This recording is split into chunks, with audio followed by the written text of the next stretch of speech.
तो आज हम सबसे पहले जानेंगे ये सबसे इम्पॉर्टेंट टॉपिक है नीट का, ह्यूमन फिजियोलॉजी। इवन ये कह सकते हैं कि सारे ही टॉपिक बहुत इम्पॉर्टेंट हैं, बट हम सबसे पहले ह्यूमन फिजियोलॉजी से स्टार्ट करेंगे और हम बहुत बेसिक सी चीज़ें देखेंगे। आज इंट्रोडक्शन से स्टार्ट करते हैं। चैप्टर है डाइजेशन एंड एब्जॉर्प्शंस। ये इंट्रोडक्शन है, पहला लेक्चर है। और इस क्लासेस में हम क्या क्या पढ़ेंगे, तो हम पढ़ेंगे टॉपिक फूड क्या है, इसका इम्पोर्टेंस क्या है, फिर मैक्रो और माइक्रो न्यूट्रेंट्स क्या होते हैं, बायोमॉलिक्यूल्स क्या है, डाइजेशन क्या है, इन सब चीज़ों के बारे में पढ़ेंगे। तो सबसे पहले बात आती है कि फूड जो है ये हमारे लिए बेसिक रिक्वायरमेंट है। ऑब्वियस सी बात है कि इंसान की बेसिक ज़रूरत है खाना। और क्योंकि हम जो भी खाना खाते हैं, जो भी चीज़ें हैं, उनसे हमारी बॉडी को एनर्जी मिलती है और फिर वही एनर्जी हमारी ग्रोथ में हेल्प करती है। हमें उन चीज़ों से, हमारे फूड से ही हमें हमारे टिश्यू की रिपेयरमेंट्स होती है, चीज़ें होती हैं, हमें प्रोटेक्टिव, हम बीमारियों से बचते हैं। तो हम कहेंगे कि फूड जो है वो हमारी बेसिक रिक्वायरमेंट है। और हमारी ही नहीं, जितनी भी लिविंग ऑर्गेनिज्म है, वेदर वो प्लांट हो, वेदर वो एनिमल है, वेदर वो माइक्रो ऑर्गेनिज्म है, हर किसी के लिए बेसिक रिक्वायरमेंट फूड है। दैट मीन्स मतलब जान है तो खान, मतलब ज़िंदगी का रिलेशन खाने से है। तो हम कहते हैं हमारा जो खाना है उसमें टोटल 7 कंपोनेंट है। मतलब खाने में क्या क्या चीज़ें होती है, तो वो 7 टोटल कंपोनेंट है। चाहे हम कुछ भी खाएं, उसमें है टोटल 7 ही कंपोनेंट। वो कंपोनेंट है, पहला है कार्बोहाइड्रेट, दूसरा है प्रोटीन, तीसरा है फैट, चौथा है विटामिन, फिर मिनरल्स, फाइबर्स और वाटर। सबकी अपनी अपनी इम्पोर्टेंस है, ठीक है। और अगर हम इन 7 कंपोनेंट को देखते हैं तो फिर हम इनको फर्दर डिवाइड करते हैं। तो इसमें 5 ऐसी चीज़ें हैं, 5 इन कंपोनेंट में से 5 जो कंपोनेंट है वो हमारी बॉडी को कहीं ना कहीं एनर्जी और मतलब हमारी ग्रोथ में हेल्पफुल है, चीज़ें करती है। तो हम इसलिए उसको न्यूट्रिएंट्स कह देते हैं। तो टोटल 7 कंपोनेंट्स में there is a 5 component which is called nutrients. और न्यूट्रिएंट्स को फिर हमने फर्दर सब डिवाइड किया कि भाई बॉडी में उसकी रिक्वायरमेंट कैसी है। अगर वो बॉडी में उसकी रिक्वायरमेंट ज़्यादा है तो उसको कह दिया मैक्रो न्यूट्रिएंट। और अगर कम है तो सॉरी, हाँ मिसप्रिंट हो गया है, this is not micro, it's a macro nutrient. और अगर वो लेस अमाउंट में है तो ज़रूरत है तो उसको हम कह देंगे माइक्रो न्यूट्रिएंट, ठीक। तो यहाँ ये मिसप्रिंट है, it's not macro, it's not micro, it's macro nutrient. तो मैक्रो न्यूट्रिएंट की हमारे बॉडी में ज़्यादा ज़रूरत होती है। अब बस सुन लें, मैक्रो न्यूट्रिएंट की हमारे बॉडी में ज़्यादा ज़रूरत है, that means it required in more amount.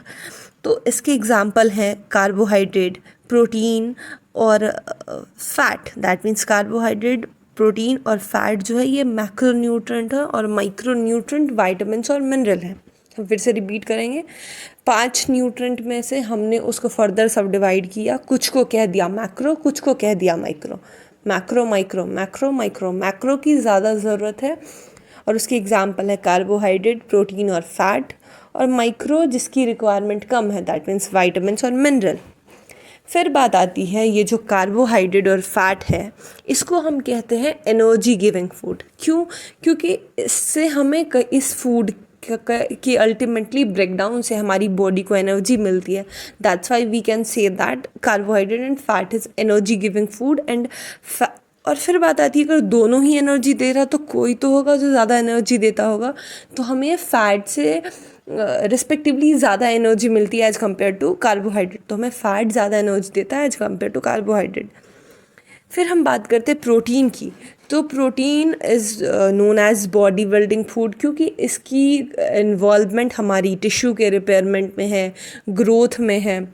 तो प्रोटीन बॉडी बिल्डिंग फूड है। विटामिन्स और मिनरल को हम प्रोटेक्टिव फूड कहते हैं, क्योंकि ये हमें डिजीज से प्रोटेक्ट करता है, विटामिन्स की कमी से और डेफिशिएंसी से, और मिनरल की डेफिशिएंसी से। This a different kind of disease जो हमारी बॉडी में हो जाती है, तो इसलिए हम इसको प्रोटेक्टिव फूड कहते हैं, ठीक। एनसीईआरटी में ये सब चीज़ें दी गई हो, आप पढ़ सकते हैं। और फिर जब हम करेंगे सीरीज़ तो हम देखेंगे।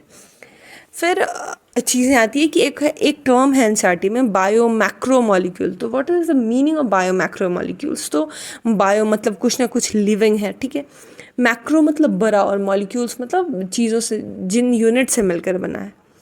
तो हम कहेंगे कि bio macro molecules is nothing, it is a large polymer. और बायो है तो इसलिए कह देंगे कि लार्ज बायोलॉजिकल पॉलीमर, की बड़ी सी यूनिट है जो छोटे छोटे यूनिट्स हैं मिलकर बनी है। जैसे हम माला की बात कर ले, मोती माला जो पहनते हैं, तो उसमें पूरी माला है और उसके अंदर छोटे छोटे बीड्स होते हैं, मोती होती है। तो वैसे ही बड़े सी मैक्रोमोलिक्यूल्स मतलब बड़ी सी चेन है और उसमें छोटे छोटे छोटे छोटे दाने, मतलब लाइक माला है, मोती है। तो लार्ज बायोलॉजिकल पॉलीमर है, जिसके एग्जांपल है न्यूक्लिक एसिड, प्रोटीन, कार्बोहाइड्रेट्स। मतलब बायो मैक्रोमोलिक्यूल्स जो है छोटे छोटे यूनिट से मिलकर बना होता है, जिसको हम मोनोमर्स कहते हैं। जैसे अगर प्रोटीन की बात करें तो प्रोटीन छोटी छोटी अमाइनो एसिड से मिलकर बनी होती है, तो दैट मीन्स अमाइनो एसिड की चेन कहलाती है प्रोटीन। कार्बोहाइड्रेट मोनोसेकेराइड्स है, मोनोसेकेराइड्स ग्लूकोज हो गया, फ्रक्टोज हो गया, तो ये सब है। फिर अगर हम बात करते हैं न्यूक्लिक एसिड की, तो ये पॉलीमर है न्यूक्लियोटाइड्स का। फिर आता है न्यूक्लियोटाइड्स में क्या क्या होता है, तो इसमें शुगर होता है, फॉस्फेट होता है और नाइट्रोजनस बेस होती है। क्लियर? तो हमने समझ गए कि बायो मैक्रोमोलिक्यूल कुछ नहीं, ये लार्ज बायोलॉजिकल पॉलीमर है जो कि छोटे छोटे स्मॉल सब यूनिट से मिलकर बनता है, जिसको हम मोनोमर कहते हैं। बायो मैक्रोमोलिक्यूल्स के एग्जाम्पल है न्यूक्लिक एसिड, प्रोटीन और कार्बोहाइड्रेट। प्रोटीन जिनसे मिलकर बना है उसको कहते हैं अमाइनो एसिड, कार्बोहाइड्रेट जिन चीज़ों से मिलकर बना है उसको मोनोसेकेराइड कहते हैं, और न्यूक्लिक एसिड मिलकर बना है न्यूक्लियोटाइड। और न्यूक्लियोटाइड में क्या क्या चीज़ें हैं, तो शुगर है, फॉस्फेट और नाइट्रोजनस बेस है। फिर बात आती है जो इन ऑब्वियस बात है, इतनी अगर लार्ज मॉलिक्यूल हैं तो ये ओरिजिनल फॉर्म में डाइजेस्ट नहीं हो सकता, मतलब ये डाइजेस्ट यूं ही नहीं हो सकता है, और ना ही हम इसको ओरिजिनल फॉर्म में इसको ब्रेक डाउन कर सकते हैं, मतलब यूटिलाइज कर सकते हैं। हमारी बॉडी इन लार्ज मॉलिक्यूल को यूं ही एब्जॉर्ब नहीं कर सकती है, यूं ही यूटिलाइज नहीं कर सकती जब तक कि इसका ब्रेक डाउन ना हो। तो इसलिए लार्ज मॉलिक्यूल का होता है ब्रेक डाउन। लार्ज मॉलिक्यूल छोटे छोटे फॉर्म में टूटती है, छोटे छोटे सब्सटेंस पे, मतलब अपने मोनोमर्स में टूटती है, और फिर उन मोनोमर्स को हमारी बॉडी उन सिंपल सब्सटेंस को एब्जॉर्ब करती है। तो हमने कहा कि बायो मैक्रोमोलिक्यूल्स या कॉम्प्लेक्स फूड का होता है ब्रेकडाउन, किसकी प्रेजेंस में, तो डाइजेस्टिव एंजाइम की प्रेजेंस में, और वो टूटती है सिंपल एब्जॉर्बेबल फॉर्म में। तो यही कहलाती है डाइजेशन। तो हम कहेंगे digestion is the process in which complex food substance get broken down into simple absorbable form with the help of digestive juice is known as digestion. भाई साहब, डाइजेशन कुछ नहीं है, डाइजेशन एक प्रोसेस है जिसमें कि बड़ी बड़ी जो बायो मैक्रोमोलिक्यूल्स थी वो टूट गई अपने छोटे छोटे यूनिट्स में, और ये किसी ना किसी की प्रेजेंस में हुआ, और वो प्रेजेंस जिसकी प्रेजेंस में हुआ उसको हमने एंजाइम्स कह दिया। ठीक है। और ये डाइजेशन जहाँ होता है हमारे बॉडी के जिस पार्ट्स में, जिस ऑर्गन सिस्टम में, उस ऑर्गन सिस्टम को कहते हैं डाइजेस्टिव सिस्टम। और ऑब्वियस सी बात है, ये ऑर्गन सिस्टम है तो there is a different organ जिसका ग्रुप होगा। तो डाइजेस्टिव सिस्टम में बहुत सारे ऑर्गन होते हैं। तो फिर डाइजेशन होता है डाइजेस्टिव सिस्टम में। डाइजेस्टिव सिस्टम बहुत सारे ऑर्गन से मिलकर बना है, और डाइजेस्टिव सिस्टम के अंदर जो प्रोसेस होता है वो मैकेनिकल प्रोसेस और बायोकेमिकल प्रोसेस होता है। क्लियर? फिर बात आती है कि मैकेनिकल प्रोसेस क्या है, तो कुछ नहीं, फिजिकल प्रोसेस, चीज़ों खाने को तोड़ना, सिंपल फॉर्म में करना, वो कहलाता है फिजिकल। मैकेनिकल प्रोसेस, उसमें कुछ भी नया नहीं बनता, बस चीज़ें टूटती है, बस फिजिकल प्रोसेस फिजिकल चेंजेस होता है।